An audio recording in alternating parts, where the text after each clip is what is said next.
In today's show, we're previewing the Brooklyn Nets. I think a season that's going to be a little bit different to what some people expect. We'll find out. Michael Bolton.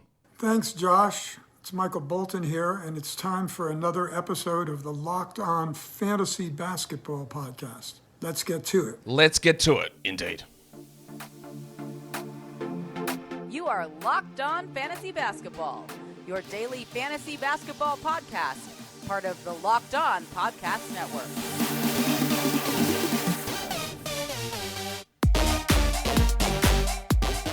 Hello and welcome to the Locked On Fantasy Basketball Podcast, brought to you by Basketball Monster. My name is Josh Lloyd, and I'm the lead fantasy analyst at basketballmonster.com. And you can find me on Twitter, as always, at redrock_bball, on TikTok, at redrock_bball, and on Instagram, at Locked On Fantasy Basketball. Thank you for making Locked On Fantasy Basketball your first listen every day. We are free, and we are available on all platforms. We're going to talk Brooklyn Nets. Quite an interesting team. A very different team to where they were at this time last season. So, we might as well get in and talk about them right now. The host of the Locked On Nets podcast is here. It is Adam Armbrecht. Adam, welcome back to the show. Yes, sir. Happy to be here, man. I feel like more than once a year for fantasy purposes. That wouldn't hurt, but I'll take the invitation when I get it. Yeah, we're here to talk about the Brooklyn Nets, a team that when we did this show last season, it was a very, very different looking squad. And we're going to talk about if it is a different mindset, I guess, with this team. We're going to go through some of the basics before we get into some of the deeper questions. Let's have a look at the changes of this team, and there's plenty of them. They bring in 2 first-round draft picks, Dariq Whitehead and Noah Clowney. They sign Lonnie Walker, Dennis Smith, Trendon Watford, Darius Baisley. They draft Jalen Wilson in the second round also.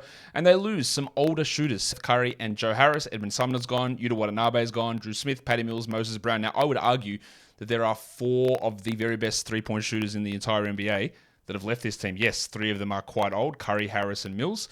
Watanabe was like a 40% shooter last season as well, and they're all gone. And while Dariq Whitehead was a good three-point shooter in college, he's going to be injured, and they didn't really replace that loss. And some of that loss was deliberate, trading away Joe Harris, creating cap space for Cam Johnson's extension. But that is a definite three-point percentage, just as an overall three-point shooting talent downgrade.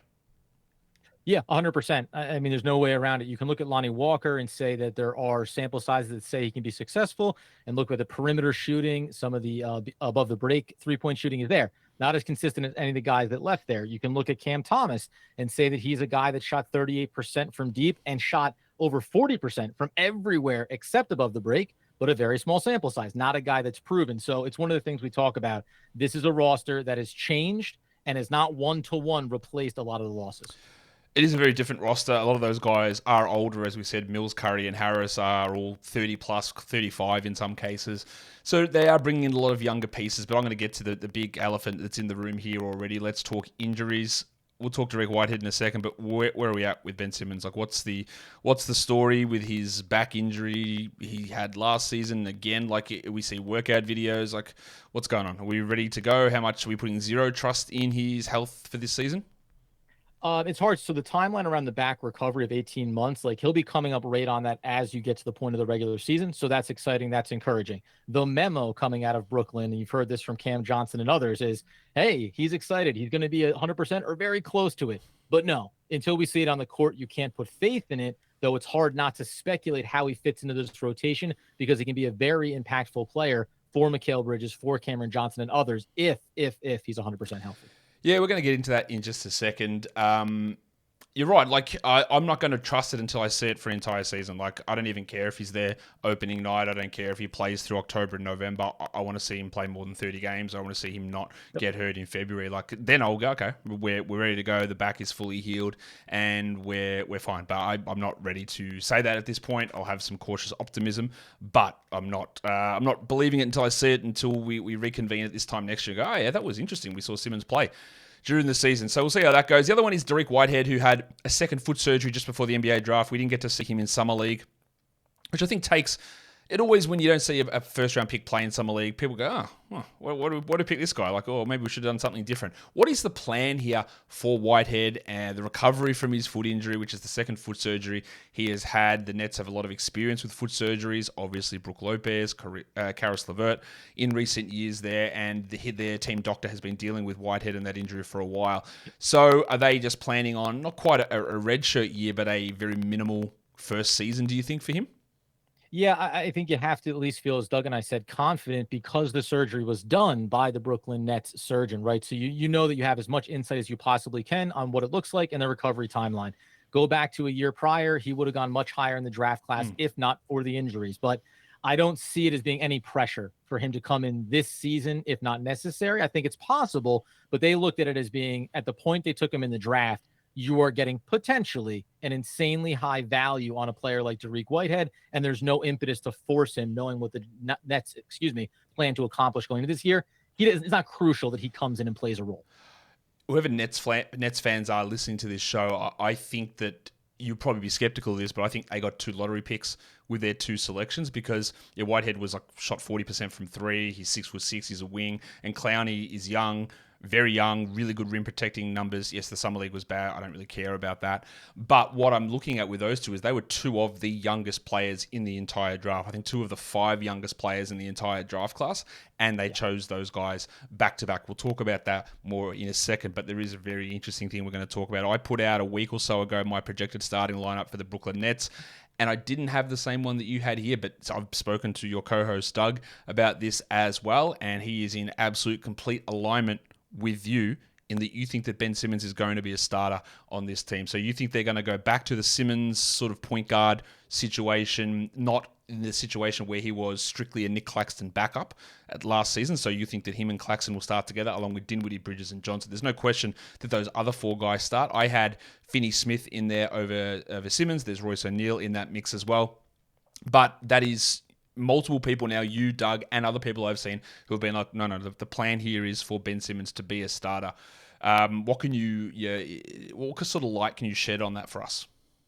Yeah, I think, we say it there that until I see the proof that Ben Simmons can play, it's hard to put a lot of stock in what you hear about him. However, if he's healthy and playing, then he unlocks a lot of this for this team. You think about the other iterations, the superstar version with Durant and with Kyrie Irving. Well, Ben Simmons represented a defensive stopper, a guy you could hang your hat on potentially doing those things for you on that end of the floor.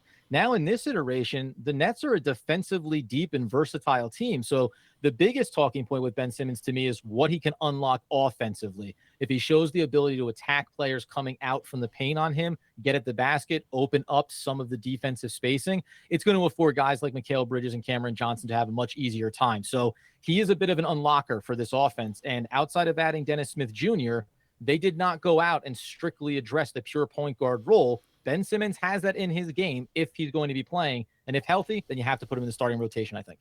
He's pretty clearly the best passer on this team. There's no question about that. Like, Bridges is a below-average passer, although he's improved there. Cam Johnson's a nothing passer. Nick Claxton has got a little bit of stuff, but not really. And Dinwiddie's okay, but I would say...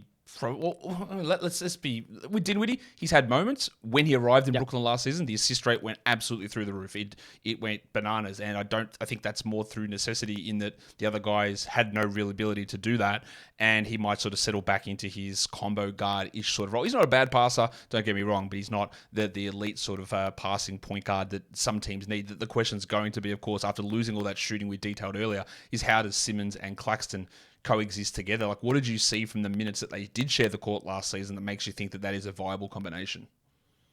Yeah, I think even though, and you have to think about the guys that are going to be on the floor with them, despite the fact that neither of them are going to be shooters. They're going to be non-shooters by all intents and purposes. You look at what the defensive value is first, and I know that that's, reverse engineering why it can be viable, but you have to look at it and say these guys are so elite and versatile in switching situations on the defensive end that you're going to look at a Mikal Bridges, a Cameron Johnson, and others to fill in the offensive load. And then you also have to think about if Ben Simmons is going to be healthy, the transition game. Nicholas Claxton can be a plus player when you try to get out and run here. Ben Simmons is a catalyst for that. So I think if you're the Brooklyn Nets, you're saying high defensive value when these guys share the court. And then we want to be a team that really does get out and run, move the floor a lot here. You just saw this in FIBA in their first scrimmage. Cameron Johnson's ready to run the court. I think you need some guys that are ready to push the pace with him. So they're delineating responsibilities, but they can accomplish things at a high level at one end. It's going to come down to Mikal Bridges and Cameron Johnson really doing high usage work on the offensive end of the floor.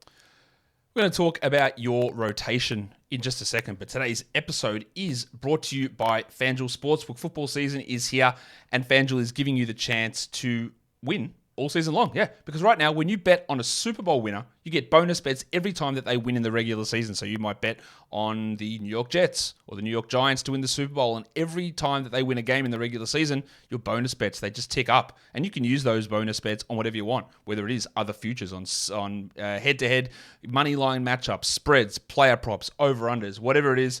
Whatever team you pick to win the Super Bowl, you get those bonus bets for every victory. So visit FanDuel.com/lockedon. Start earning bonus bets with America's #1 sportsbook. That's FanDuel.com/lockedon. Don't forget to gamble responsibly. Let's go into the rotation. So on your bench group there, you've got Dennis Smith, you've got Cam Thomas, Dorian Finney-Smith, Royce O'Neal, Day'Ron Sharpe. I would say it is absolutely a lock that Dennis Smith, Dorian Finney-Smith, and Royce O'Neal are a part of that group, especially Finney-Smith and O'Neal. The thing that stands out to me here is that recent signing Lonnie Walker, who some people think to see him is an awesome player. He isn't, but he is not in that group of guys. And you've got Day'Ron Sharpe in there, sort of, which would take the Simmons at center minutes away. Let's talk Cam Thomas, because I know he's someone that plenty of fantasy people were very enamored with for 3 games last season. Is this, like, where is he? Because clearly, he scored 40 points 3 games in a row, and then Jacques Vaughn says, nah, like, you're not playing. What are the issues? How does he address them? How does he get back into the good graces where he can provide value when he is not the only offensive player on the court? Yeah, I think, it's like back into the good graces. It might be the graces for the first time, because we've never seen him really get an opportunity with this coaching staff or the previous coaching staff of this organization who drafted him. But one of the things you can point to first and foremost is you do need a guy on ball that can create his own shot and get you buckets. That's what this team really lacks. So I put him into this rotation because I think that's the easiest one-to-one solve for what you're missing here. The confidence level that the Nets are going to do this, that's another story. But the other thing you can look at actually here is, one, I mentioned the three-point shooting earlier. That's gone up year over year. He gets to the free throw line a ton and at an elite level, so he has that in his bag. It's just really going to come down to, can he be successful with the other players on the court? And if you actually go back and look at the sample size with him and Ben Simmons, like, Ben Simmons can actually be a good unlocker of Cam Thomas. So if you end up putting those guys, positionless basketball in the backcourt together, I think that Simmons can actually set up Cam Thomas to be successful, have to wait for his opportunities off ball, and then afford him to dominate and go attack. So he makes the most sense to me. These are almost ceremonial. They're 2 players that have been on this roster with Day'Ron Sharpe as well, because the sample size doesn't say they're going to use them. In Cam Thomas's case, he fixes or provides what this team currently lacks. I agree, because they don't have that guy. Now, Bridges did step up quite a bit in that role last season. I'll talk about him now. But they don't have that other player. And again, Lonnie Walker isn't it. Cam Johnson can't really create for himself that level. Did what he can try, but he's highly inefficient.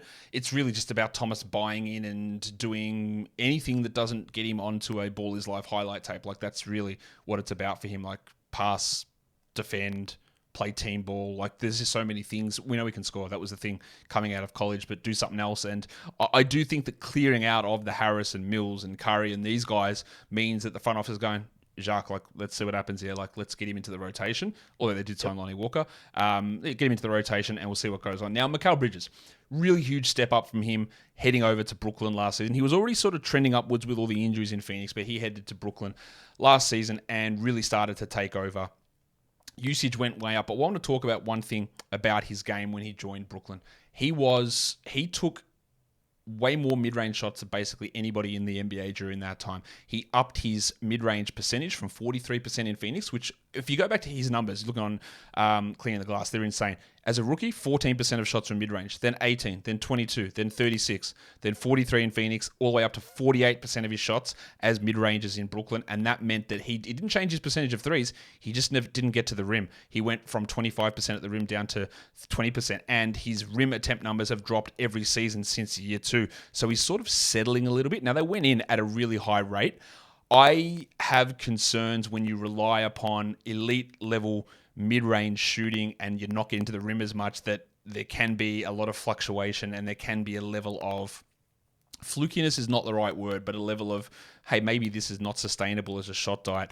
How did you see, like, from watching the Mikal Bridges experience and all of those mid-range shots that he was taking, how much confidence do you have that he can maintain that level of production?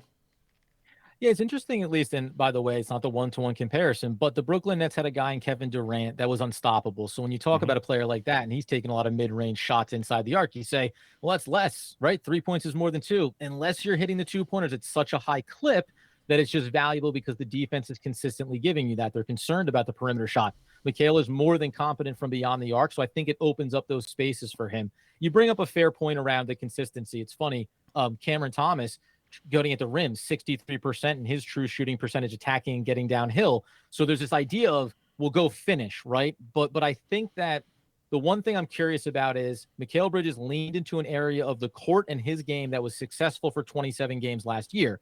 Does that maintain? It's going to be a new starting rotation. It's going to look different with Ben Simmons. I think you actually could see better spacing around the basket, and you may find Mikal Bridges getting back at the rim with more consistency. There's some question mark about what we saw from certain players at the end of last year versus what they truly want to be as Brooklyn going to the next season.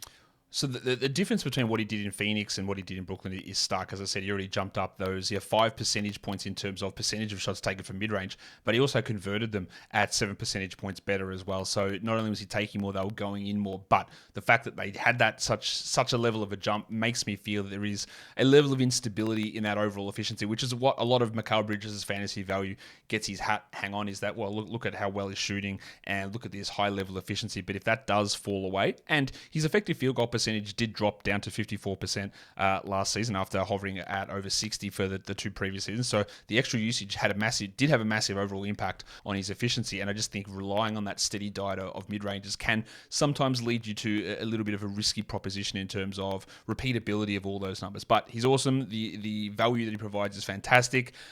I've got more questions about that'll come later on. But let's talk about the young players on this team, because it's a clear focus. We talk about getting rid of all of the old guys out of the squad. And look at that. There's 6 guys here under the age of 23. Cam Thomas is still 21. Trendon Watford, who they got for nothing, who I think, honestly, I have no idea why Portland cut him. And I think getting him is, I think it's a better signing than them signing Darius Bazley, to be honest. And I wouldn't be surprised if Trendon Watford's in the rotation over Day'Ron Sharpe. I think he's a really good player. Derek Whitehead's 19. Noah Clowney's 19. Jalen Wilson's 22, who had a really good summer league. I don't really think he's an NBA rotation player, but that's a separate point. And Day'Ron Sharpe's only 21. So a clear change in focus here, to me, it seems. That we talked about it already with the draft, but just 6 guys under the age of 23, with a few of those guys going to get rotation minutes.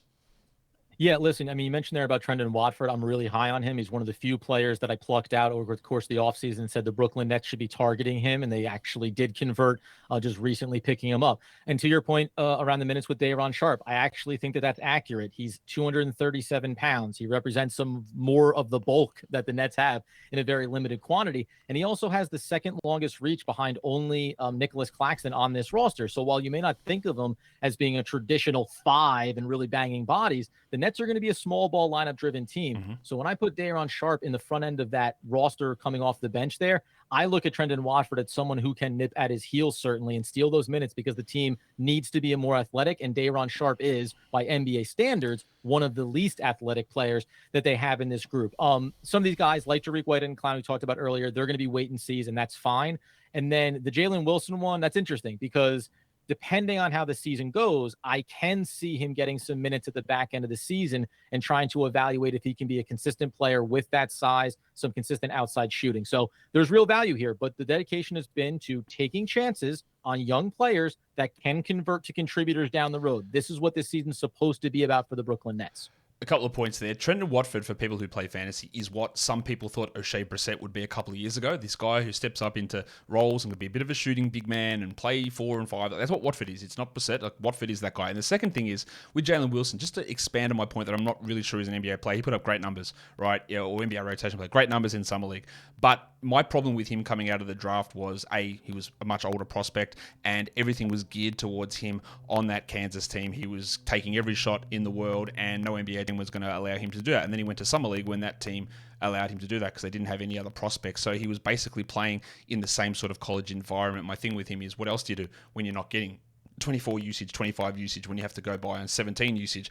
Can you defend? Can you pass? Can you shoot at a reliable level? And that's what I'm not convinced about. Those guys who are big man on campusing all the way through college, doing it as fifth-year seniors and at high usage where a scheme is built around them. How do you translate your game to the next level when you're going to be nowhere near that? And I like his size. I like some of his rebounding ability, but I'd like to I still haven't seen it because in Summer League it was geared around him as well because of the lack of the other prospects on that squad. So that's my skepticism with Wilson, is that put him in that environment, much like, hey, put Cam Thomas on the Summer League team and he's going to be the MVP. But when you've got to fit around other guys who have superior abilities, can you scale your game back? And that's sort of what I think I want to see from Wilson this season. If you can do that, then by all means, he's got the ability. But that's part of my issue, is the production came from BMO seeing people, like just being that guy who everything was just funneled towards. Yeah, age is going to be a factor here, right? When you're an older prospect, there's a reason for that. Could have a higher floor than most guys walking to the NBA potentially, but the ceiling, right? That's the question mark with him. So it's something to be excited about, but I think you're correct. And from a fantasy perspective, don't go putting your eggs into this basket with Jalen Wilson anytime soon. And hey, look, if you get a semi-rotation guy from pick 51, it's a huge W anyway. So It's not a bad pick by any means. Let's get to a couple of other questions. This is a team, again, cleared out the old guys, got the young guys in, but we're very reticent to move off of Mikal Bridges, paid up big for Cam Johnson, who are both older than you expect. Because the impression is they're like 24. They're both like 27, 26, 27. So while there are bringing young guys in, is there an appetite on this team for a rebuild? Is that what they're signaling towards? Like where are they at, like, goal-wise? The goal is to make the playoffs again. It's to be a competitive team. You have Mikal Bridges and you have Cameron Johnson. And to your point, they're especially Cameron Johnson comes into the league late, and then you sit in smaller roles elsewhere. So by the time you get this big opportunity, it just looks different. But I don't, they don't have their pick next year, so it doesn't behoove them to tank this season. And I think you hate to say culture or just resetting the tone. It's, hey, they're one of the more consistent teams. Take this, that they've gone to the playoffs year over year, the last handful of seasons. I think that matters. And if you can develop these young guys in the background, I think about this as kind of taking the summer abroad for a kid coming out of high school before you go to college. We've got a year to assess and evaluate our options. And then as we work through it, we can kind of make really clear decisions about a Dorian Finney-Smith, who still has a team-friendly contract at the deadline, Royce O'Neal expiring, these young players, Cam Thomas being among them as well, right? Let's just get clarity here around Cameron Johnson and Mikal Bridges, and then we'll know, because we still have them under contract now and next season, the year after. These are always going to be movable guys that other championship teams will find highly desirable. All right, so here's a question. I don't know how easy you can answer it. Who's the core of this team? Well, it's Bridges, it's Johnson, is it Claxton? Like, are they the core? Should they be considered non-expendable or guys that you won't trade? Because there were whispers about a Claxton deal perhaps in the offseason. Bridges was floated a lot of the time by me because I'd heard about it in terms of a Portland deal with their pick as well. Is that a core that gives you confidence for the future? Is it a core that is untouchable? Or how do you view that? No, I think it depends. It's very results oriented. So Nick Claxton, who you may love, and we do love, and we've been talking about him in the small sample size, wait for him to grow, wait for him to build, and he has. He's going to be up for a contract after this season, so there's big money to be allocated towards him. And that's where it gets weird. If you think about Mikal Bridges' contract, the new contract for Cameron Johnson, then you add in Nicholas Claxton, you're spending 60, 70, upwards of $80 million on this core. How are you filling out the roster and being highly competitive? Even a Cam Thomas, say he blooms this season for the Brooklyn Nets. They have to think about the option for next season, and then he'll be ready to get paid. So when you're constructing a core, you want to think about what the ceiling can be, and that's what's weird about it. Because of the age of Mikal and of Cam, you have this short timeline to make this core be successful. So when you ask the question, it's like, for the next 2 years, Mikal and Cam are a part of your core. Nicholas Claxton can always be a part of it, depending on the other moves that get made. And that's where I think the draft capital becomes so intriguing. Year over year, after next season, you add in young pieces and you see if something kind of like what OKC did starts to form in the background, where you're young, you're viable for a lot of years with a lot of team-friendly control. The thing that's the problem, I think, here is that you're right, is that the timelines of these guys don't match up, and you probably should be looking to see if you can cash in with big hauls for some of those guys now. But you don't control your own draft pick for the next 3 years. Is 2 outrights going to Houston and a pick swap in there as well. And yeah, the Suns picks are coming in. There's a Mavs pick coming in. There's a lot of picks coming in, but they're not your own. So you're not controlling your own destiny in terms of where your pick lines up. Now, there is a chance that you could be worse than Houston in one of those years and you wouldn't have to do the pick swap down there, but you still don't have full control over that pick for those next 3 seasons, I believe it is, which does make that, like, while it might be the best time to cash in on absolute, pre-prime Cam Johnson and Mikal Bridges, it doesn't really make any sense to do it because you're not gaining the benefit of, you get the other assets, but you don't gain the benefit of your own draft pick being higher. That's what does make it a tougher sort of situation in terms of how to build this. Who's a breakout candidate on this team? Yeah, I mean, the sexy pick would be Cam Thomas if you're a fan of the Nets and you finally want to get his chance. I actually think Cameron Johnson is like the easy one because when you go look at the usage rate between him and Spencer Dinwiddie this past year, he's sitting at 20%, Dinwiddie's sitting at over 22. Just flip those numbers and then have it be a little bit stronger, right? Just on usage alone, you should see a big uptick. You saw him in the playoffs, over 18 points against Philly in those 4 games. Now, you mentioned about percentages dropping a little bit for guys. His three-point shooting took a big dip coming over from Phoenix with Brooklyn, so he has to get stronger there. But I do expect an expansion of his game where he gets to the basket a little bit more, uses the full repertoire, and then again, just by volume alone, he's a guy that's going to statistically, in quotes, break out kind of regardless of what else is happening. They don't have a lot of offensive weapons. I agree. Look, he played 25 minutes tonight with Phoenix. He played 31 with Brooklyn. The usage jumped up 2 usage percentage points. I think it's going to go even higher. And the thing that I talk about this all the time on the show, where you have outlier production in a certain category, and then if someone drops off, it looks like a huge hit. And you just even illustrate this point perfectly. You said he suffered a huge dip in his 3-point percentage. Yeah, because he was shooting 45% in Phoenix from 3, which is like an unsustainable number. And he dropped to still a well above average 37%. So he was still really good, but he just wasn't breaking world's level of shooting. So I think he's going to bounce back to that 40 number relatively easily. But when you're sitting at this high level, there's literally only one way to go, and that is down. And that's what happened to him there. But what he did do, interestingly enough, is he did see that mid-range percentage jump way up from 31% shooting in Phoenix up to 47% with Brooklyn. And like Mikal Bridges, he started taking more of his shots from there and less from 3, which is a little concerning considering how good of a 3-point shooter he is. So maybe there's a little shot diet concern there, but we'll see. What about a regression candidate? Who do you think might be stepping back a little bit?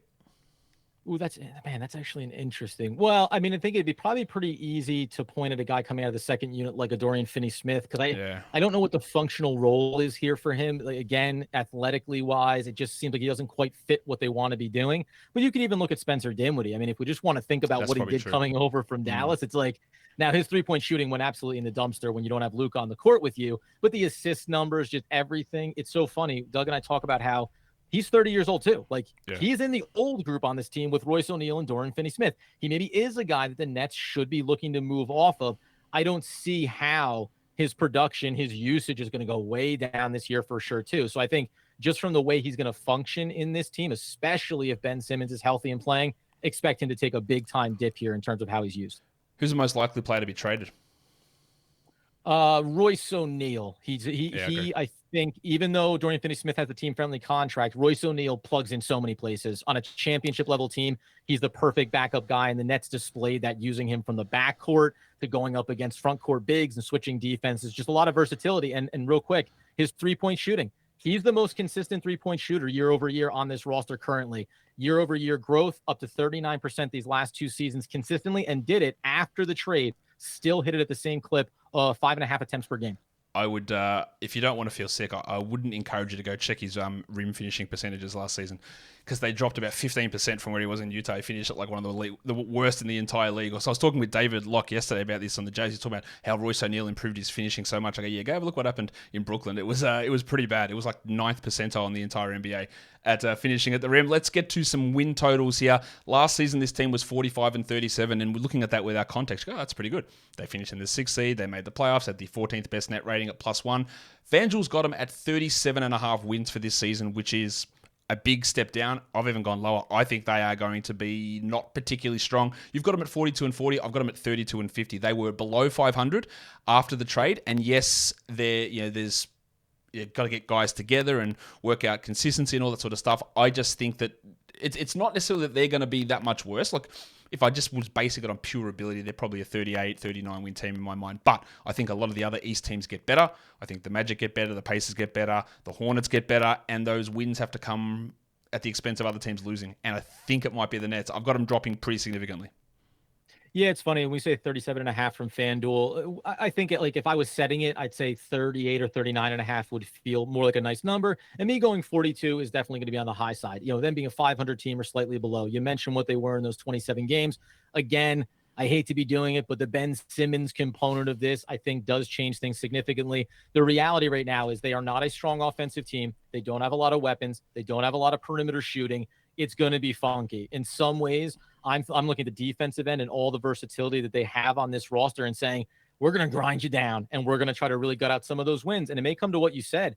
Some of these teams in the East that have improved, like the Pacers, like the Orlando Magic, you got to check those boxes and get those wins on the schedule, because against the upper level of the Eastern Conference and out West, I think there's going to be some pretty rocky games here, and you are going to get hit several times throughout this season where you're scratching your head if keeping these guys was the right move. Yeah, the way that I go through and do it is I look at everyone's record last season and I put sort of guesstimating wins. Like, do they improve? How much they improve? And I go through it, and then I total up the wins to make sure it equals the same amount for the season. And I look at it, and I'm always over, right? Because I'm always a little bit more optimistic. I'm like, okay, so realistically, which of these teams is not going to achieve to that level? And in the end, like, the Nets were just one of those teams I just had to keep knocking down. Because I go, do I feel more confident that the Pacers got better or the Nets got worse? And I think the Pacers got better. And I keep looking at it that way. And that ended up, look, maybe 32 is too low, but I just think that not that the writing's necessarily on the wall, but it's just, it's teetering there, and we'll see what they end up doing with it. Now, we've got one last thing to do, Adam. It's time for a bit of fun. It's time for us to drop a gritty on everyone here, and we're doing a Brooklyn Nets specific option. So we've got, the rules. You can only do one player per square. You got one guess. You can't use them multiple times. And the last one's got to be a Nets player who made an All-NBA team while a member of the Nets. Now, the thing is, we can't do rarity scores here because only you playing. The way that we get the lower score to try and beat your other hosts is the player who played the fewest games. So they can either have played the fewest games for the Nets or the Celtics. So if someone played one game for the Celtics or they played one game for the Nets, if you guess that player, that's going to be the best score. It doesn't matter which team they played the low amount of games for, but whatever the lowest score is, that's how you get your score. If you pick a player that played the highest, you get 100. That's a bad score. Let's see how you go. Where are we going to start here? Oh, good Lord. This is going to be what I would call an unmitigated disaster. The funny thing, I'm trying to think of an all NBA player currently on the Brooklyn Nets roster. I want to say Ben Simmons, but the dude hasn't played at all for the Nets, so I know that's not the case. And it's you got to have made All-NBA while a member of the Nets. And for that one, it's like, which player has played the fewest games for the Nets in their career who also made All-NBA while playing for the Nets? So think about it that way. I know, it's an absolute disaster. All-NBA while playing for the... the only guy that I could even think... I'll tell you, there's seven guys... Claxton could not be the guy. There's 7 guys in history who have made an All-NBA team. Not all defense, not all rookie, All-NBA team. There are 7 guys for New Jersey, Brooklyn through their history that have made an All-NBA team. Oh, man. Brook Lopez? Brook Lopez did not make a All-NBA team. So that is what they would say an L for you. All right. True. So, all right, let's go. Can I stack 6 straight L's? I think I could probably pull that off. Let's see how you go. Let's really make it so no one could be worse. All right, where are we going to go with now? Which square are we hitting? Let's think about the king. I guess the Kings category here. I don't know why I want to go there because I'm not going to come up with an answer here either. Actually, who played on the Rockets? This is going to be absolutely atrocious. I'm so associated with current Nets roster as opposed to thinking historically right now, which is the absolute worst thing that you could be doing. Well, Kyrie Irving played for both the Boston Celtics and the Brooklyn Nets. Put that one in. I'm sorry. That's not a bad pick because Kyrie didn't play a huge amount of games for the Nets because of all his absences. Let's have a look. Where does Kyrie fit? He's sort of mid-pack. So obviously Irving is a correct answer, and it gets you a 52 out of 100 there. So it's mid-pack. It's not too bad. It's not too bad. It could have been worse. You could have picked Kenny Anderson, for example, who was the 100 there. All right, where are we going next? All right, let's try to think about the Minnesota Timberwolves here for a second. Who played on that roster? I know for a fact somebody that played on that roster for the Brooklyn Nets in both. Who is it? Gosh darn it. Did Jeff Green play for the Houston Rockets? I'm not going to... You know what? I can answer that. He signed with the Houston Rockets, but he hasn't played with them yet. He signed in this offseason. So that won't count if I use him for the Brooklyn Nets to have been on the court for that. Actually, you know what? No, I am going to take that answer because Jeff Green has previously played for the Houston Rockets, and I forgot about it. So he's been around this league. He played for each team twice. He is back on the Houston Rockets, and he only played... I cannot remember this in the slightest. He played 18 games for the Houston Rockets, and that is a good score of 7.11. So there you go. That is There we go. Okay. that is news to me. Jeff Green on his Pulling- second trip for the Rockets. Wow. Pulling some things absolutely out of my backside here, trying to keep it clean. The Atlanta Hawks. I keep telling you where I'm gonna go, and then I switch when something pops into my head. I know the Atlanta Hawks have crossover guys here. Joe Johnson. Joe Johnson played for both the Nets and the Hawks. Joe Johnson did play for the Nets and the Hawks. That is 100% correct. Unfortunately for you, Adam, Big sample size. Joe Johnson played the most games out of anybody for those two teams. So that is a big fat 100 for you on that one as well. So there we go, Joe Johnson. So let's do, we've got Minnesota or Sacramento. All right, Minnesota. Oh, this is another bad one too because he played a lot of games. But let's just move this thing along here. I'm not going to win this, obviously. D'Angelo Russell played for the Nets and for the Timberwolves, so you can put that probably 100-ish. No, it's not. It's not 100. It's not great, but it's not 100. It's 77.11 for D'Angelo Russell heading over there for Minnesota, and the last one is Sacramento. Kings, man. Who the F played for the Kings and the Nets? This is gonna be too long ago, or it's gonna be so tiny of a sample size that it's not gonna come to mind here. The Nets should have traded Ben Simmons there. Would have been a killer for this one.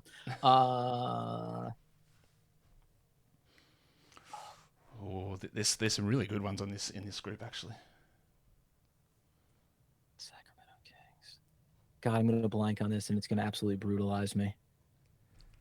We're gonna have to put the clock on me here in the next. I'm gonna give myself 10 seconds. I'll give you. Then it's just gonna be. I'll give you a hint. They actually made a trade with this team last season.